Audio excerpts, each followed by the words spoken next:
All right, welcome everyone to the Passover or Pesach Haggadah tutorial.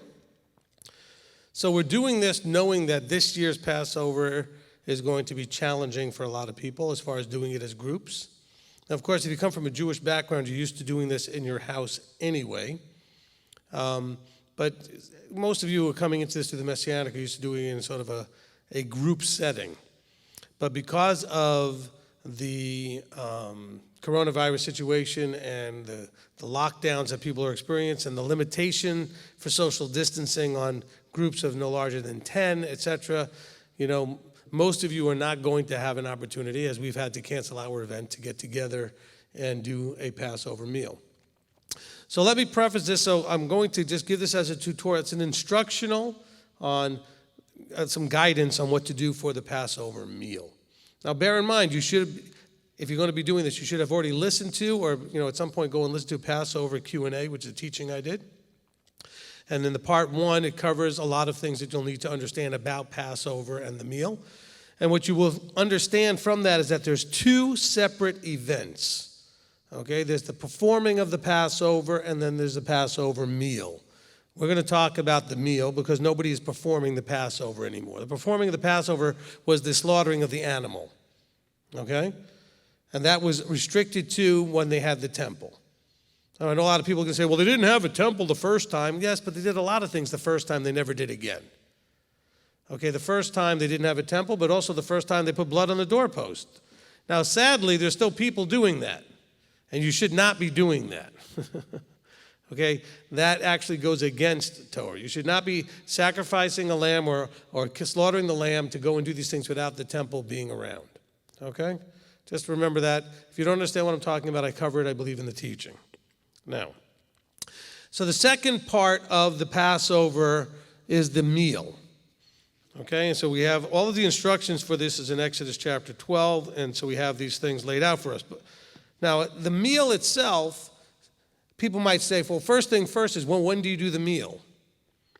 It doesn't say. Okay? The meal was done when the food was cooked. Now remember, they were taking a lamb, they were slaughtering it, and then they had to roast it, they had to do all kinds of things exactly according to the instructions, and that could, if you ever took a whole lamb, the whole thing, and roasted it, it takes a while. Now when it was finally cooked and ready, they would then eat it. This was probably often after sundown, but not always, depending on the situation. Remember, there were so many people going to get their lambs slaughtered and bringing them to the temple and everything else they were doing that this would take a long time. So you might have been one of the first ones, then yours might have been done sooner by the time you got to the point where you got to, cook it, etc. So we're dealing with the meal. So the first point that I want to make here in the tutorial is that the Passover meal is for covenanted people only. Don't ask the question, how do I know if I'm covenanted? Okay, it's not complicated. There are no papers to fill out. There's no special ritual to go through. It's about Exodus 19 when he said, if you will agree to obey everything that comes out of my mouth, obey my voice, and do everything I say, I will accept you as my people. That's your covenant. If that's too simple, then go listen to all 55 parts of Are You Covenanted? You have a choice. You could read 2 verses in Exodus 19, or you can listen to 55 parts of the teaching. Hopefully you come to the same place either way, is understanding what it means to be covenanted, okay? The teaching actually gets into a lot more of like why you'd want to be covenanted and everything else, what the ramifications are and all those kind of things. Now, in Exodus chapter 12, beginning in verse 42 all the way to 48, it says, it is a night to be observed unto Yahweh for bringing them out of the land of Mitzrayim. The night is unto Yahweh to be observed by all the children of Israel throughout their generations. And Yahweh said to Moses and Aaron, verse 43, this is the law of the Passover. And we're talking about the meal now. No son of a stranger is to eat of it, but any servant of a man, a servant of man has bought for silver. When you have circumcised him, then let him eat of it. A sojourner and a hired servant does not eat of it. It is eaten in one house. You are not to take any flesh outside the house, nor are you to break any bone of it. All of the congregation of Israel are to perform it. Okay, so this is what I said. We're talking about now eating the meal. You're performing the ritual of eating the meal. And when a stranger sojourns with you and shall perform the Passover to Yahweh, let all the males be circumcised, and then let him come near and perform it, and he shall be a native of the land, but that no circumcised let no uncircumcised eat of it. Okay, so again, I'm sorry, I confused the issue there. The performing of it was the slaughtering of it, then there's the eating of it. You're not to perform it or eat of it unless you're circumcised. Okay? It says, all the congregation of Israel are to perform it. So who's this for? The congregation of Israel. And he says, no uncircumcised are to eat of it. Now, some of you might say, well, how does that whole circumcision thing work?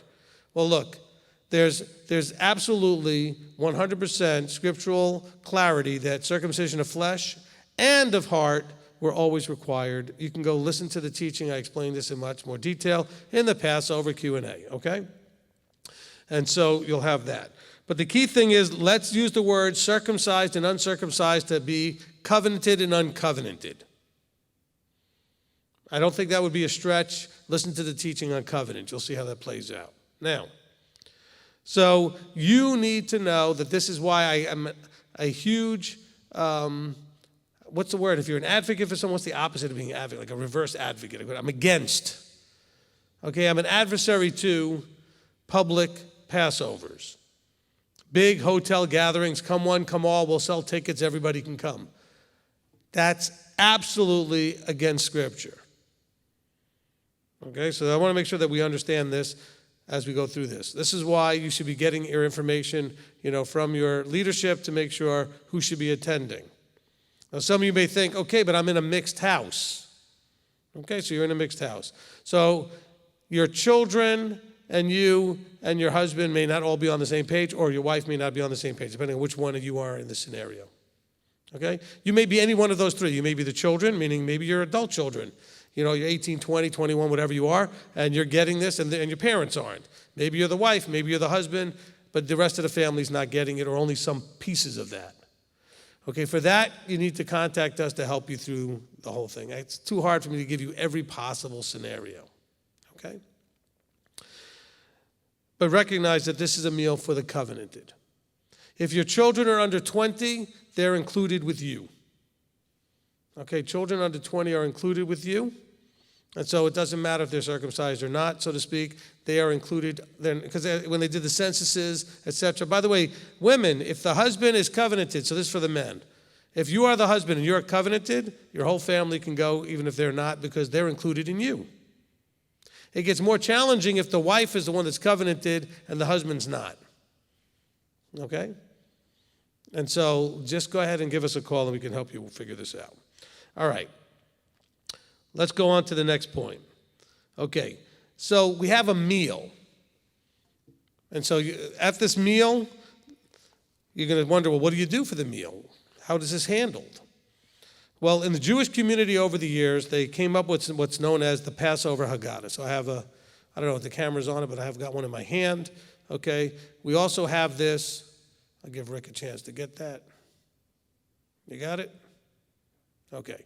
So we have a booklet called the Passover Haggadah. You can download this on the MTOI website under the Passover page. There's a PDF of it, and Manny probably could put the link for you in the chat. Okay, you did that already? Okay. All right. Now, by tradition, we use a book called the Haggadah. The word Haggadah means the telling, okay, to guide us through the meal. The meal and its traditional rituals are often referred to as the Seder. Okay, so a Passover Seder. Seder means order or arrangement. Okay, so the Haggadah has several elements. And like I said, you don't have to have it right now to walk through with me. I'm going to walk you through how you would use this book. You can go replay this in the future after you have a chance to download it and print it and have one in your hand, and then you can figure out what I'm talking about and follow along. I'm just going to explain it all to you now, and you will have this exact same book to use.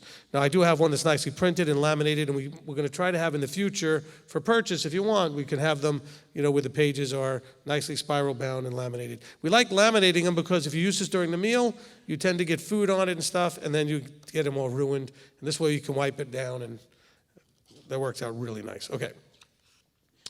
So, the Haggadah has several elements. Okay, the first and foremost element of it, because it's called Haggadah, which means the telling, is that you're going to be reading the account of a good part of it anyway, the account of the Exodus. All right? So we're going to be recounting the Passover Exodus from Mitzrayim, from Egypt. So in Deuteronomy chapter 6, I want to read you something here. In Deuteronomy chapter 6 and in verse 20. It says, when your son asks you in the time to come, saying, what is the meaning of the witness and the laws and the right rulings which Yahweh or Elohim has commanded you?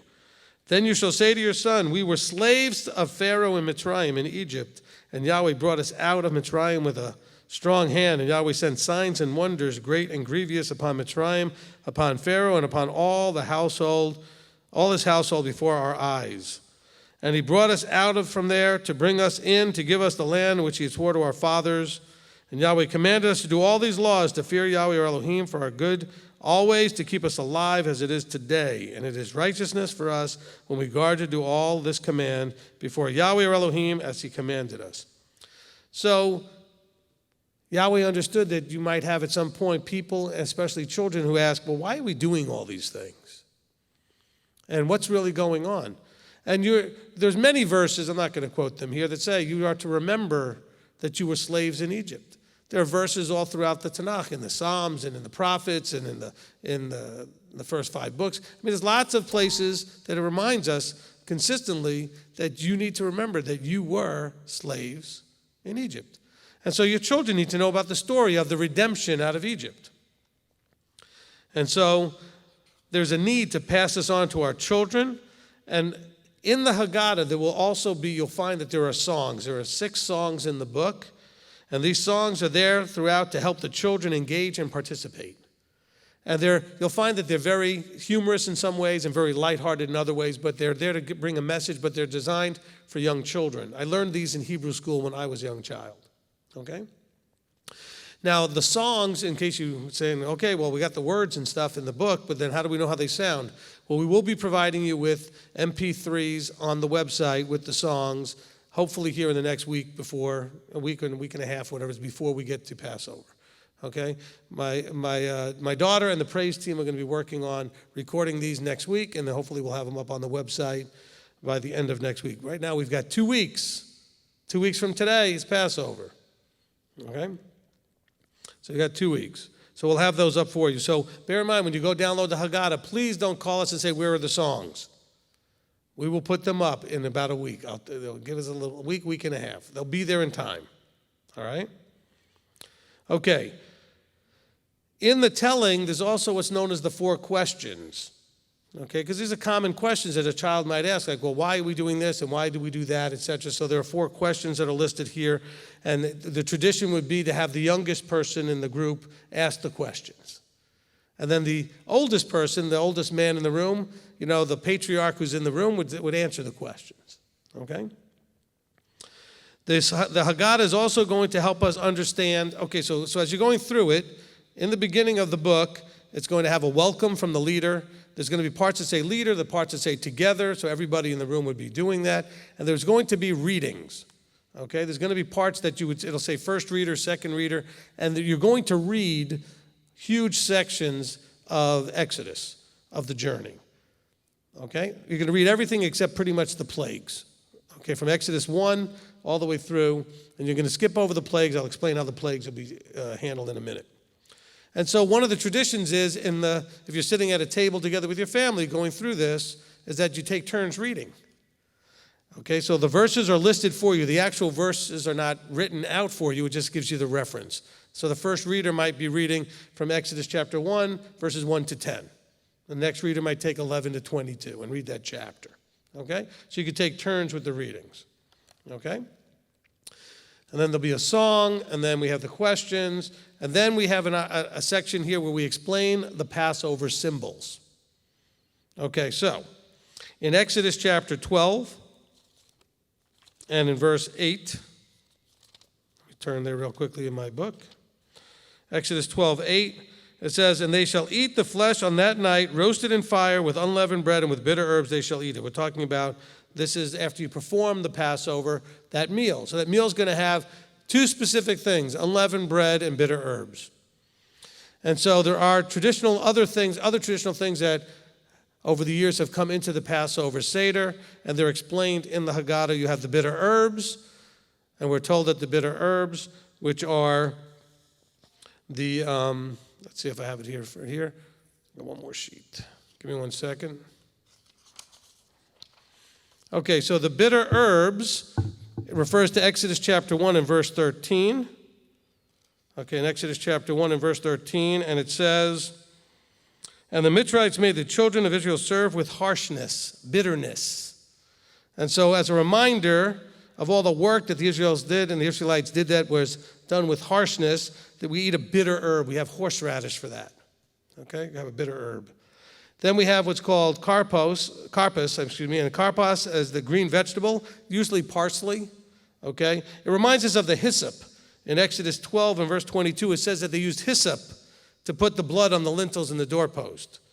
So parsley is used for that, and we use salt water, which is a reminder of the Israelites' tears and the suffering, and we usually dip the parsley in the salt water and have that. And then we have something called charoset. A charoset is a mixture of apples, honey, grape juice or wine, and cinnamon. And the charoset represents the mortar that the Israelites used to make the bricks. You see this in Exodus 1:14. In other places we see them making the mortar and making bricks. And so you have that. And then, of course, we have the unleavened bread, and we know that that's the bread of affliction, etc. is talked about. All of this, by the way, is explained in the Haggadah. All of the things I'm reading to you is in the Haggadah, okay? Now, at the end of the understanding of the symbols, we end up doing what the great sage Hillel did, which we make them into a sandwich. That way you're kind of eating of these things all together. So they take the matzah, they take the parsley, dip it in the salt water, put that in between two small pieces of matzah. You put a little bit of the charoset on there, a little piece of horseradish, a little bit of horseradish, and you eat the sandwich, okay? And so that's, if you want to have things ready at your table, you should have some matzah that people can break up and make little sandwiches out of, and you have a bowl full of the charoset, etc. Now, the recipes for these things, if you want some of these recipes, like for the charoset, it can be found in the MTOI Ladies Cookbook, Volume 2, or second edition, or whatever we called it, which is all of the feast things. So we'll have a recipe for that, okay? All right, so have the Hillel sandwich, so you make that. So again, if you're wondering what you need to have to do the meal, these are all traditions. Bear in mind, these are traditions, okay? So you can have these things at your meal. Now, it does say you should have matzah and bitter herbs, so you have that. And you can eat them any which way you want, okay? And you can figure out what a bitter herb is. By tradition, the Jews use horseradish, okay? And they use the matzah. Obviously, you understand what that is. Okay, now,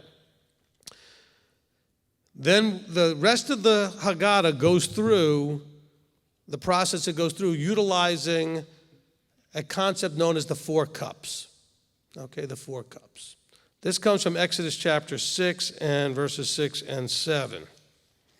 Okay, so in Exodus 6, verses 6 and 7, it says, "Say therefore to the children of Israel, I am Yahweh, and I shall bring you out from under the burdens of the Mitzrites, shall deliver you from their enslaving, shall redeem you with an outstretched arm and with great judgments, and shall take you as my people, and I shall be your Elohim, and you shall know that I am Yahweh, your Elohim, who is bringing you out from under the burdens of the Mitzrites." So, the 4 cups. So there will be wine or grape juice that you should have also at your table, and you're going to drink 4 times. Now, some Jewish traditions have you drinking the whole cup 4 times, okay? And that makes people pretty tipsy by the end of the Haggadah. Okay, you're simply drinking 4 times. You don't have to drink 4 full cups of wine, okay? And when I say full cups, the Jewish community will pour until it runs over the edge of the cup. That's a full cup, all right? I'm not encouraging you to do that. But there's going to be a blessing said at the end of each one of these steps, the 4 steps going through the 4 cups, and with that you will then basically make a blessing and a toast, so to speak, and you will have a sip of the wine. Okay, so the first cup is the cup of sanctification. In chapter 6 and verse 6 we read, "And I shall bring you out." Okay, I will sanctify you, I'll bring you out, I'll separate you. Then we have the second cup, the cup of deliverance, where he says, "And I shall deliver you." Okay, he says, I'm gonna bring you out. It says, it started off right, and then he says, "I'm gonna deliver you from their enslaving." The cup of deliverance. Now, in that section of the Haggadah, we're going to deal with the plagues, because that was part of how he brought them out. He used it where the plagues were utilized. Now, we're going to go through the plagues from the point of view of how the plagues demonstrate that Yahweh was going to show them that, I call it making a mockery of their gods. He's going to show the Israelites that their gods had no value, no power. They were powerless and useless and of nothing. Okay, and so we use comparisons and show how each plague would have nullified any belief that a particular Mitzrayite or Egyptian god actually had any authority. Okay? And so that's in your Haggadah, so you'll have that as part of what you're going through. I'm taking you through in the order of the Haggadah book. Okay? Then we have the cup of redemption, the third cup, because he says, and he shall redeem, he says, and I shall bring you, I'll bring you out from under the burdens of the Mitzrites, and I shall bring you into the land which I swore to your fathers, to Isaac, and etc. to give. I think I skipped something here. And I shall bring you out from under the burdens of the Mitzrites, I shall deliver you from their enslaving, and I shall redeem you with an outstretched arm. There you go. I got too far ahead. I'm going to redeem you with an outstretched arm. And so here, when we do the cup of redemption, this is where we also talk about the lamb. Now, some of you are going to say, well, do we have lamb at the meal or not? Good question. And the answer is yes. You have lamb at the meal or not.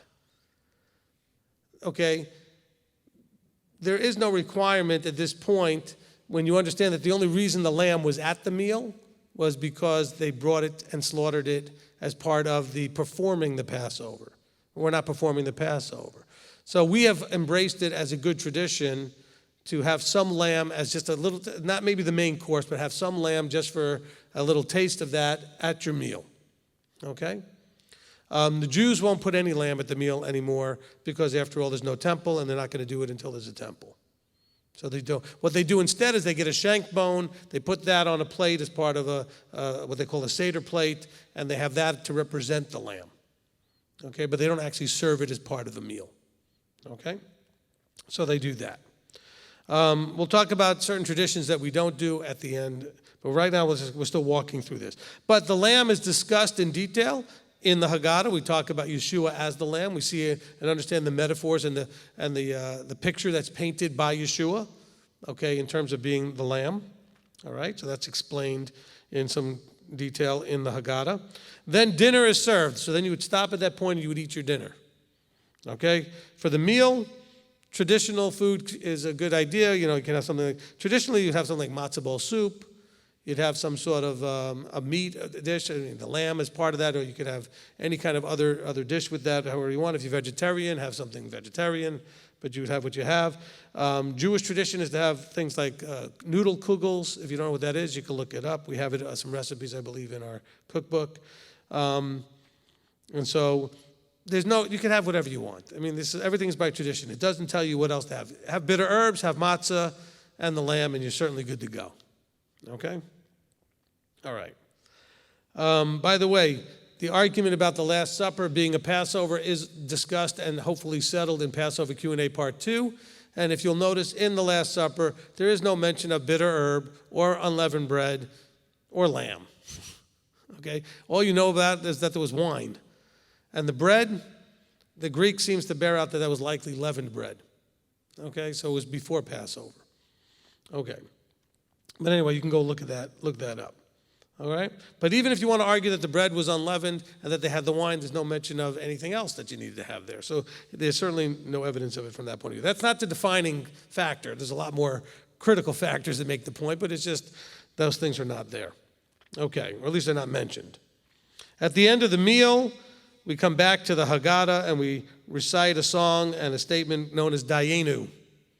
Dayenu means it would have been enough. And I think it'd probably be good to put on the Passover page Brianna's Dayenu song, okay? Because I think that's a good song too. Will it ever be enough? Okay, so we might want to just put that up there too. So Manny, help me remember that, because I think that's good. We'll just add that to the Passover page. Then we have the fourth cup, the cup of acceptance. Okay, the cup of acceptance. And shall take you as my people. So back in Exodus 6, verse 7 says, and I shall take you as my people, and I shall be your Elohim. So this is where he accepts us as his people. What was the covenant? If you would obey and trust me, I will accept you and take you as my people. Okay? So we have the cup of acceptance. And then to conclude, at the very end, now remember, we already had the meal. Everything's finished. We're going to have the fourth cup. And then we conclude with a song called L'Shana Haba'ah. And L'Shana Haba'ah, B'Yerushalayim means next year in Jerusalem. Because we're all looking forward to the time when we will be, as it says in Isaiah, that we will be coming up to Jerusalem to keep the feasts. Okay, we're told that in Zechariah as well, that we will be going up to Jerusalem to keep the feasts. And so we are looking forward to that. L'Shana Haba'ah B'Yerushalayim. And may next year we go and keep this in Jerusalem. Okay, so that's it. So that was a very simple tutorial. I think it took me about half an hour to explain most of the things here. A lot of the details of the questions that you might have will be answered in the Passover Q&A. We could probably take some questions here. Manny, if you want to tell people they can type something in, we can probably handle a question or two. Okay. Yeah, okay, well, let's go ahead. Let me just finish this real quick, and then I'll answer that question. All right, so what we don't do is there's a couple of things that the Jewish community does that we don't do, okay? We don't do the shank bone thing. Either have lamb or don't have lamb, all right?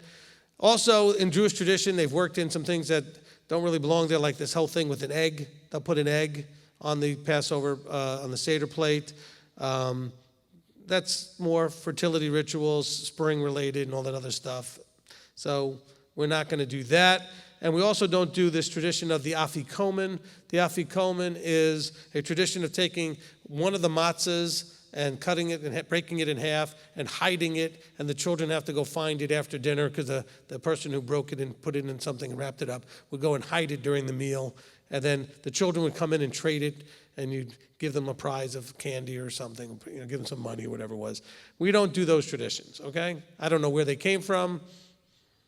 Actually, I have an idea where some of them might have come from. We don't do those traditions, okay?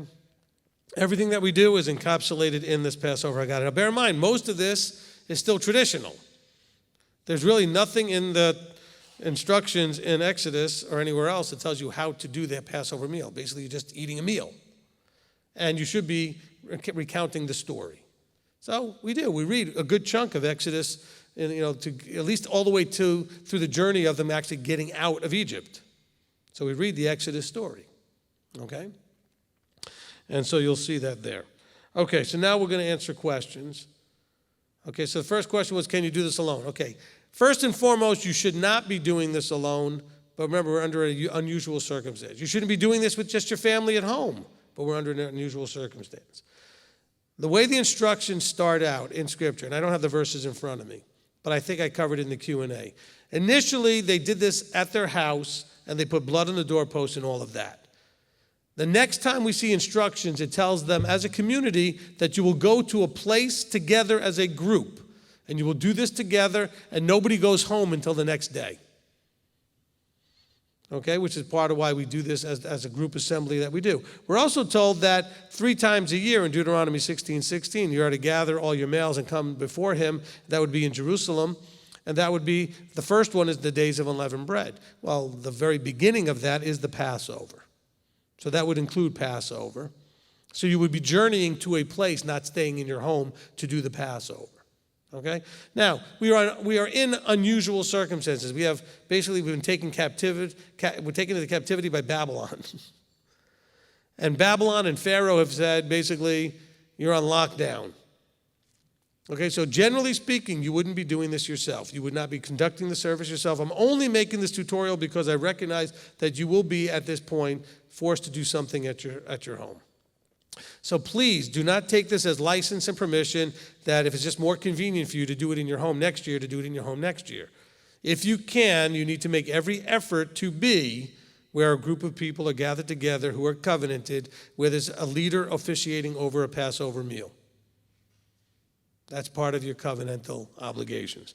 But yes, my answer to the person is yes, for this year, at this time, you can do this yourself. Okay? The answer is yes. All right? But we're under unusual circumstances. All right? Okay, next question. Okay, and can we get, you don't have a mic, do you? I didn't think so either. It was a spontaneous thought. Okay, he said, I didn't think you were going to be answering questions. I said, well, I figured there probably are questions by now. All right, so the question is, can you do this if you haven't been mikvahed? Is that what you said? Here comes your mic, by the way, on special delivery. All right, try again. Testing. Yep, I'm there. You passed the test. So somebody wanted to know if we would, if we can do this if we haven't been mikvahed yet. Okay, I would say that the circumcision's the key. Now, mikvah is sort of a public covenantal commitment type of thing, all right? I mean, all of Israel went through a mikvah, but they did it after they did the Passover. So I would say, no, you're okay without doing the mikvah. You really do need to be circumcised. And by the way, when we do it as a group, I feel like I said the word by the way like 15 times already, so we need to just take that out of there. By the way, I keep saying by the way. We do this as a group. Nobody's going to check to see if you're circumcised. Nobody wants that job anyway. But you have to self, edit, so to speak. You have to know if you have done the things you need to do to be there and not be there until you have that taken care of. And let that be a motivator to take care of it. Now, those of you may say, well, my situation. Well, look, if you are I cover this in the Q&A. If you are unhealthy enough where getting circumcised might be literally a risk to your death, you're on blood thinners, you have cardiac problems, you're elderly, you've got other underlying, so to go under the knife could be dangerous for you. Well, then no, you're not going to do it. Abba understands there's a difference between can't and won't. If the only reason you're not circumcised is because you don't want to, that's a problem. I know, it's funny because I know a lot of people that are frustrated because they can't. And I got a lot of people that can that are very happy not to. Sad. I got a lot of people that can't, that would do it in a heartbeat. I got a lot of people that can do it without any issue at all, perfectly healthy, but they just don't want to do it. All right? Next question. Some anonymous wants to know, Marco Polo ladies who are by themselves, would it be appropriate for us to visit/celebrate with each other on that format?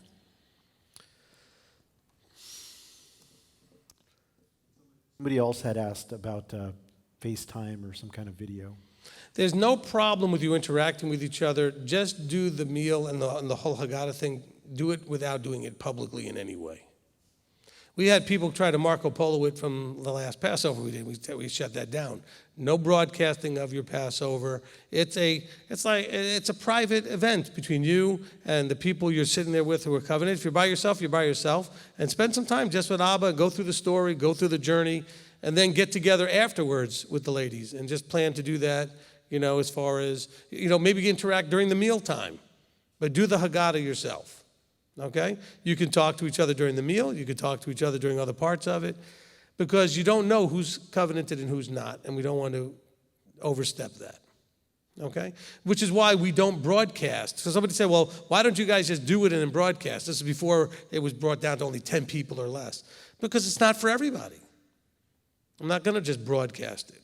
Okay? But I am going to give you instructions so you know what to do. And now it's in your hands whether or not you should be doing it. Okay?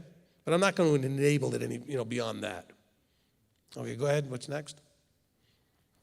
Stephanie would like to know, what do we do if we have no leader and are doing this alone? I think I covered that already. Did you? Okay. Well, I said, you'll just have to do it yourself. And that's okay. I've given you instruction. You go ahead and download the Haggadah. You just read all the verses yourself. Just read everything yourself and walk through all the elements and make the sandwich and do all the things yourself. Okay? Recite the blessings yourself and just, do everything that's in there. Just do it yourself. There's no really other way to do it at the moment. And by the way, the previous person that talked about Marco Polo and all these other methods, I think you guys should be really leveraging all of that stuff the more we're on this lockdown sort of thing to stay in touch with each other. I mean, really spend more time on Zoom or, Facebook video or FaceTime or whatever different ways that you can interact with each other. I think is great. Just this, remember, is a covenanted meal, and you don't want to be putting it out there just for everybody. All right, next question.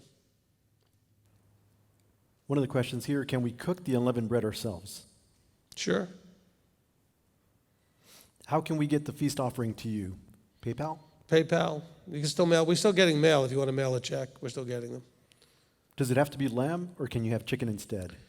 No, you don't need to. I said you don't need the lamb. I mean, it'd be good if you had some there at the meal if you wanted to have it for the symbol of that. But, it's very typical to have, brisket or turkey or chicken or whatever other dishes you might want to have it's a meal. Just have the meal. Because remember, the reason they had lamb at their meal is because they just slaughtered the lamb and they just roasted it all day, okay? Or for however many hours.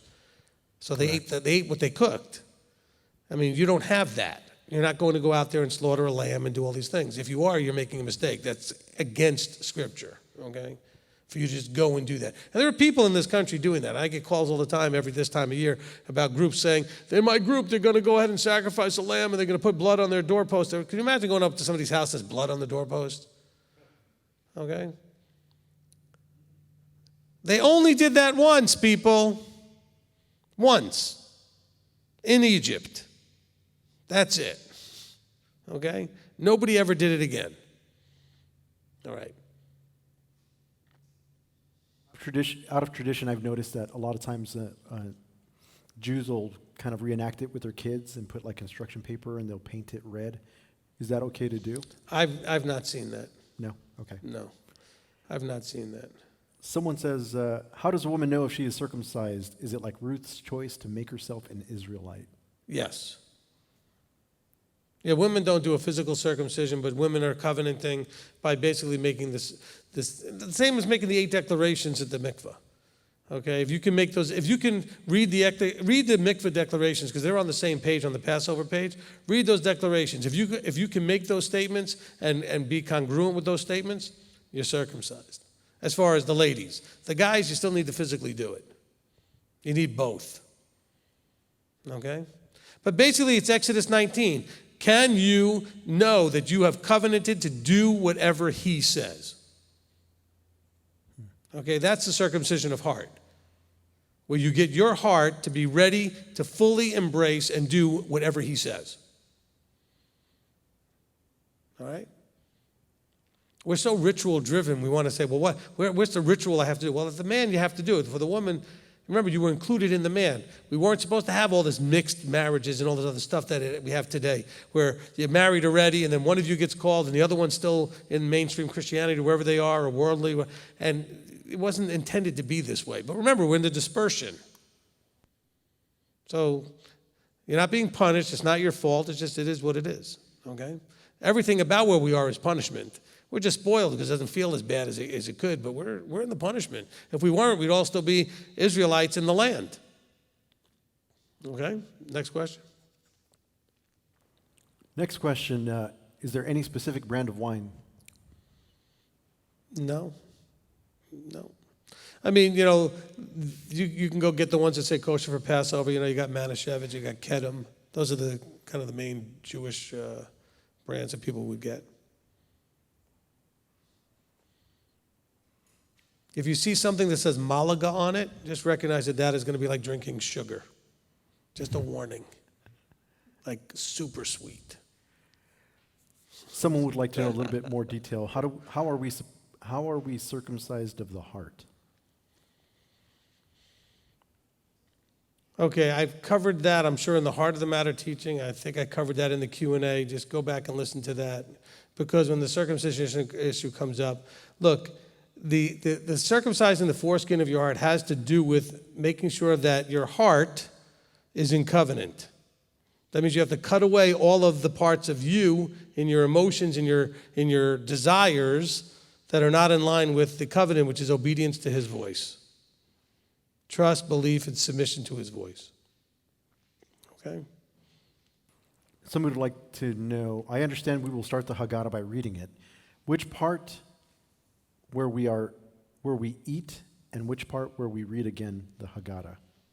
It's all in there. It actually says dinner is served in the book. Okay. Okay? On the bottom of the page, when you get to that page, it says dinner is served. And then when you finish eating, you go to the next page. All right? So it's actually very simple to walk through. It also tells you where to make the sandwich. I mean, it's actually very simple. If you watch this video with the actual Haggadah in your hands and still have questions, you can call us. But I think you'll find that it's very straightforward. Somebody would like to know, if the head of the house is not yet circumcised and his wife and children would like to make the meal, what can they do? Excuse me. You can cough like that, need to self-quarantine, and then, no, I'm kidding, and then you could do whatever you need to do separately. No. Look, that was one of those things that I said, it's a little bit tougher to know how to do this. I mean, ladies, it's not for uncircumcised people. Your husband, if he's not circumcised, that's where there's a problem. You can try to do the meal with your kids. I don't know how well it's going to go with your husband not being able to participate in this with the rest of you. It's challenging. I would say call for counsel. All right? Every situation has its unique elements. You need to call for counsel. Somebody would like to know, can the men wear the talit? At the meal? I don't see why not. I don't know why you would want to. I mean, you got to understand, the talit is got one purpose. It holds your seat. If you're wearing seat, you don't need a talit. I mean, that's the only purpose of the garment, is to hold seat. There's nothing special about it other than the fact that it's a garment designed to have four corners with seat on it. As a matter of fact, there's a blessing on the crown of the talit, and the blessing on it has nothing to do with talits. It's a blessing for the commandment to wear seat. Okay?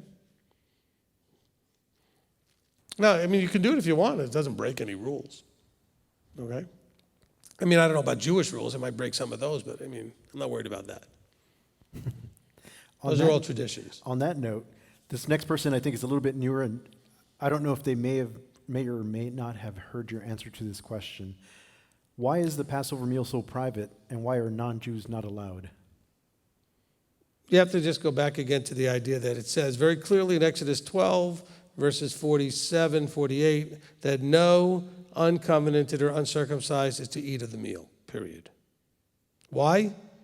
It's a covenantal meal. If you're not part of the covenant, you shouldn't be at the meal. It's a covenant renewal ceremony, essentially. I mean, there's no point where you're actually going to stand up and pledge to renew the covenant. But basically, it's a meal for covenanted people to go back and understand why there's a covenant in the first place.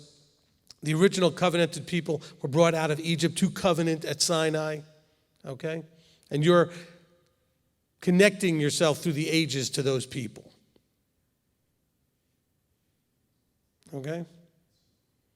And the Gentiles, the Goyim, the nations, the uncircumcised, the uncovenanted, we're not against them. And it's not like a secret society thing. It's just it's not for them.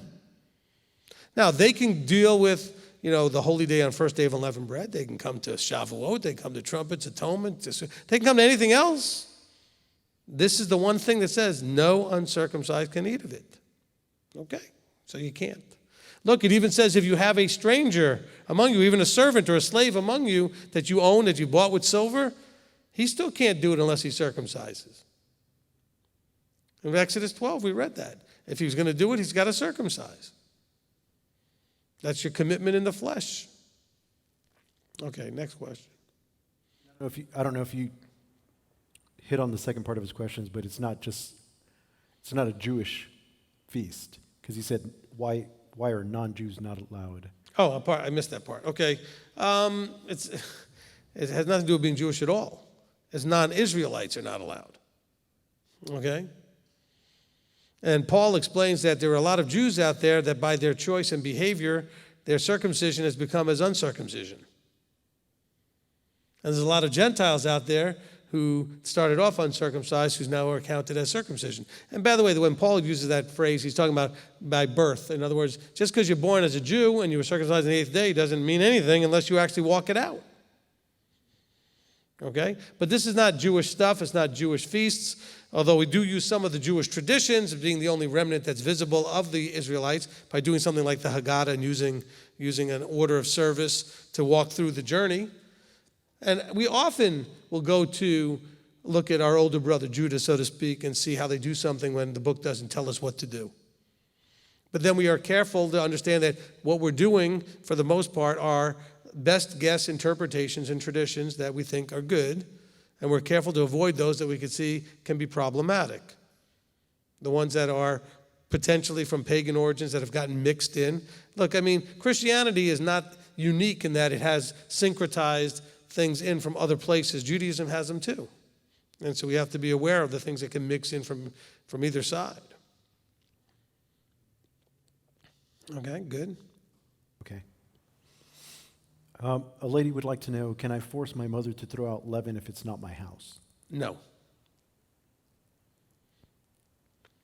Okay, and I think I covered that somewhat on the Q&A as well. You gotta just be really careful with, you're responsible for you. And if you like, for example, if you're a roommate with somebody and they have leaven in the house, but your half of the refrigerator is your half of the refrigerator, make sure your half of the refrigerator doesn't have any leaven in it. Because your shelf is your shelf, whatever, and your cabinet is your cabinet, because maybe you have it divided that way. Just make sure your stuff is the way it's supposed to be. Okay, you can only go to the limits of your authority. All right, now if you're the man in the house, you got a whole different challenge, because your house. And if your wife doesn't want to agree with it, you're going to have a problem. You're going to have a challenge. You may need counsel. You may need a lawyer. Okay? But you're the man of the house. You're being held responsible for everybody in that house. I'm sorry, I didn't mean to crack you up. Go ahead, next question. And somebody probably didn't hear you coughing, but they wanted to know. They wanted to make sure, is Rabbi Steve okay? Oh yeah, that cough has nothing to do with anything. I've had a cough lingering for 3 years. It's an affectation of the fact that the weather has changed, allergy season, and when I get the allergy season, I get a little bit of something going on in the lining of my lungs, and I cough. All right? Those of you that have been following for a while, you know exactly what I'm talking about. And it's not been very much of it for the last month and a half, 2 months or so, or 3 months, but that's because the weather changed. Now things are growing, and allergy season started all over again, and you'll probably hear me cough every now and then. It's a mechanical problem. It's not a viral problem. It's not a bacterial problem. I've had it checked many times. Okay? Yes, sir. Somebody would like to know, only the first day and the last day of Passover is a full Shabbat, correct? The other days you can cook unleavened bread? Okay, first of all, they're not the first day and last day of Passover. The first and last day of unleavened bread. Passover is just one. Okay? Now, for the first day of unleavened bread and the last day of unleavened bread, these are holy days. If they don't fall on a Saturday, you can cook. You can cook what needs to be cooked on a holy day. All right? There's no restriction to cook on a holy day. Now, you're not going to cook for the whole week. You're going to cook what you need for that holy day so that you can enjoy the holy day. So, now, I would minimize the amount of cooking you do on a holy day because cooking takes time. You don't want to be distracted with all that, but, I don't want to get into all the verses that talk about this, but there are verses that tell you that you can cook on the holy day. Now, holy days are still like a Shabbat. You can't work, but you can cook. Okay? Somebody would like to know, just to verify, that the wine on the Charoset can be alcoholic? Yeah, I mean, you could have wine in the 4 cups, and you could put wine in your Charoset. I prefer it that way. It's a very different taste than the grape juice version. Okay? And the Charoset will also taste better if you make it and let it sit overnight so it actually soaks in good. So put it in the refrigerator, let it sit overnight. So make it the day before, a little in advance. So that way it marinates, so to speak. And it's very simple. It's just chopped up apples, chopped up, walnuts, and some cinnamon, and the wine. Somebody wants to know, if you're not actually eating the Paschal lamb, I think they meant Passover lamb, why are the uncircumcised banned? Because we're trying to understand and do as much as we can do. And the intention, again, we're doing this in the fullness of the intention, was that this was for covenanted people. Okay? It didn't become less about covenanted people just because we don't have a temple and a lamb. This is just an event just for the covenanted.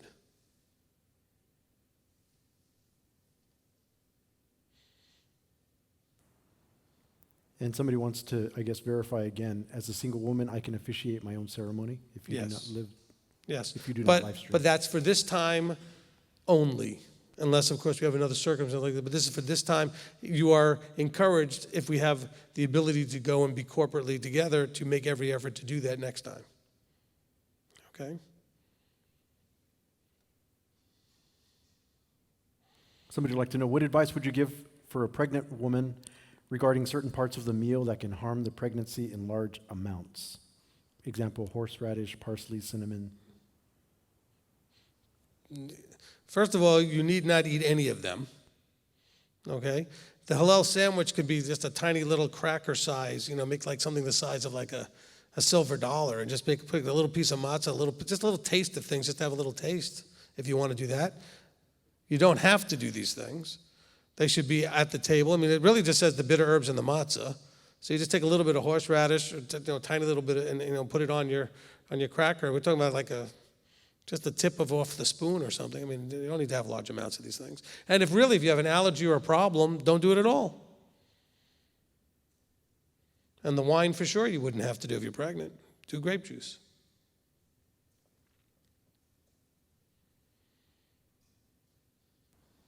Let's see, as far as I can tell, I've caught up on the questions. All right, good. And that takes us almost to 9:30. That was perfect. I was hoping it'd be no more than an hour, so that worked out really well.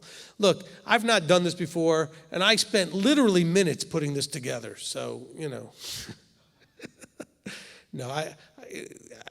this is what it is. We had to come up with this quickly. I hoped it would be useful. I'm hoping it was useful. And, this could be out there at least as something to do. And again, I wrote the Haggadah that we use, so it's my publication.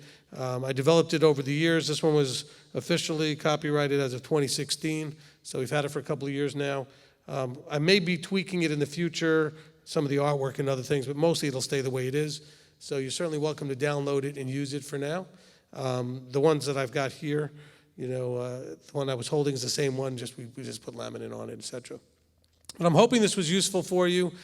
Again, if you're not sure, when in doubt, ask one of your leaders, especially if it's a congregation that's under MTOI. If they're not under MTOI, they're not going to have any idea what you're asking about anyway. Because after all, I just shared a bunch of stuff that we do that not everybody does this way. So asking them questions might not help you. But certainly you're welcome to call us, email, whatever way you do it. Manny can answer the questions. I can answer the questions. We'll see how that could work out. Okay? Anyway, I hope this was a blessing to everyone. And I pray that you will all have a very blessed Passover and unleavened bread. Shalom, shalom.